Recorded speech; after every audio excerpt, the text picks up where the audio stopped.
ডিউটিতে যাওয়ার উদ্দেশ্যে বাড়ি থেকে বেরিয়েছিলেন, কিন্তু সেই যাত্রাই হয়ে উঠল জীবনের শেষ পথ চলা। প্রায় 1 মাস মৃত্যুর সঙ্গে লড়াই করার পর শেষ পর্যন্ত না ফেরার দেশে পাড়ি দিলেন গঙ্গারামপুর থানায় কর্মরত পুলিশ কনস্টেবল নীলম রায়।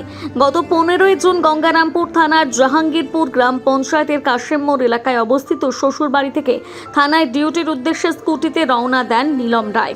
বাড়ি থেকে কিছুটা দূরে যেতে একটি টোটোর সঙ্গে তার স্কুটির সংঘর্ষ হয়। দুর্ঘটনায় গুরুতর জখম হন তিনি। স্থানীয় বাসিন্দাদের সহায়তায় প্রথমে তাকে গঙ্গারামপুর সুপার স্পেশালিটি হাসপাতালে নিয়ে যাওয়া হয়। পরে শারীরিক অবস্থার অবনতি হওয়ায় মালদা মেডিকেল কলেজ হাসপাতালে স্থানান্তরিত করা হয়। সেখানেও অবস্থার উন্নতি না হওয়ায় কলকাতার এসএসকেএম হাসপাতালে ভর্তি করা হয়। চিকিৎসকরা দীর্ঘদিন ধরে তাকে সুস্থ করে তোলার চেষ্টা করলেও শেষ পর্যন্ত গত শুক্রবার তিনি শেষ নিঃশ্বাস ত্যাগ করেন। রবিবার তার মরদেহ গঙ্গারামপুরে পৌঁছলে গঙ্গারামপুর থানার পক্ষ থেকে পূর্ণ মর্যাদায় গার্ড অফ অনার প্রদান করা হয়। শেষ শ্রদ্ধা জানাতে উপস্থিত ছিলেন অতিরিক্ত জেলা পুলিশ সুপার অনিমেষ রায়, মহকুমা পুলিশ আধিকারিক শুভতোষ সরকার, গঙ্গারামপুর থানার আইসি পূর্ণেন্দু কুমার কুণ্ডু সহ সহকর্মীরা। প্রিয় সহকর্মীকে হারিয়ে অনেকেই আবেগাপ্লুত হয়ে পড়েন, পরিবারের সদস্যরাও কান্নায় ভেঙে পড়েন। এই প্রসঙ্গে মৃত পুলিশ কনস্টেবল নীলম রায়ের মা ও মাসি জানান, কি করতো?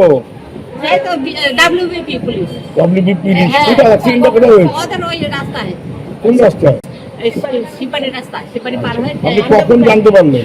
আমার তো 9:30 ওখানে আসার কথা ছিল। আমার ছেলেটাকে ডাক্তার দেখাবো, বাবা আসবে।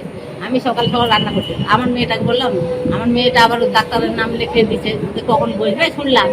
শুনে বললো এখনই বসবে, তাড়াতাড়ি করে আসো। তো ওর বাবাটা ওরা রেডি হচ্ছে, ভাত খাচ্ছে। আর ওই বলছে, মা আমার হচ্ছে ডিউটি আছে দুয়ারে সরকার, আমি এখন বেরোচ্ছি। ওই সাজে খুঁজে বেরো হয়েছে, আর কিছু যাই বলে অ্যাক্সিডেন্ট হয়েছে। তখন খাওয়া দাওয়া নাই, সঙ্গে চলে আসি, তো দেখতেও তো পাইনি। বুকের পাঁজর টাজর ওগুলো কি অ্যাক্সিডেন্ট বলে? হ্যাঁ, এমন মারছে মনে হয়, বুকের পাঁজর ভাঙিয়ে দিচ্ছে, এখানে ফাটিয়ে দিচ্ছে মনে হয়। পুলিশের সাহায্য নেওয়ার জন্য আসলাম দুবার করে। ওর বাবা তো মেয়েটা নিয়ে চলে গেছে।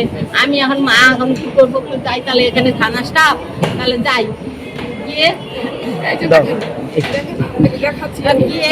এখানে আসলাম। আসে পুলিশ বললাম কি বললো না বললো, মৌরি আমাকে লিখিয়ে দিল যে একটা টোটো দিয়ে অ্যাক্সিডেন্ট হয়েছে, ওইটা করে দিল। তারপরে তো আমাদের সন্দেহ, পরের দিন আবার আসলাম। আমি তো না, টোটো দিয়ে তো হবে না, গাড়ি ওখানে বাড়ি যায় দেখছি গাড়ি তো কবে হয়েছিল ঘটনাটা? কত তারিখে দুয়ারে সরকার ছিল? হ্যাঁ, আমি তারিখ এখন বলতে পারবো না। ওই দুয়ারে সরকার ছিল, দুয়ারে সরকারের ডিউটিতে বের হয়েছে, বের হয়ে ওই অ্যাক্সিডেন্ট। আপনার কি মনে হয় অ্যাক্সিডেন্ট হয়েছে না মার্ডার? তার মানে হচ্ছে ওই কিছুদিন আগে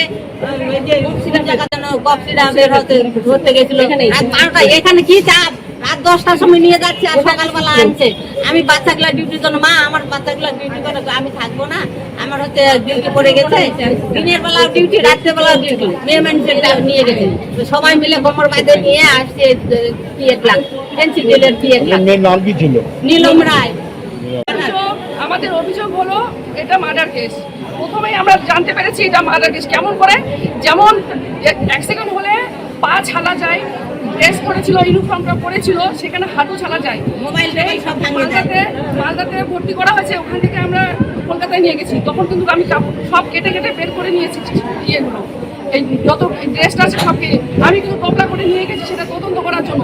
তাহলে দেখি তো যদি অ্যাক্সিডেন্ট হয় তাহলে তো ছালা যাবে। আমি সব খুলে দেখছি, কোথাও ছালা নাই, কোথাও নাই।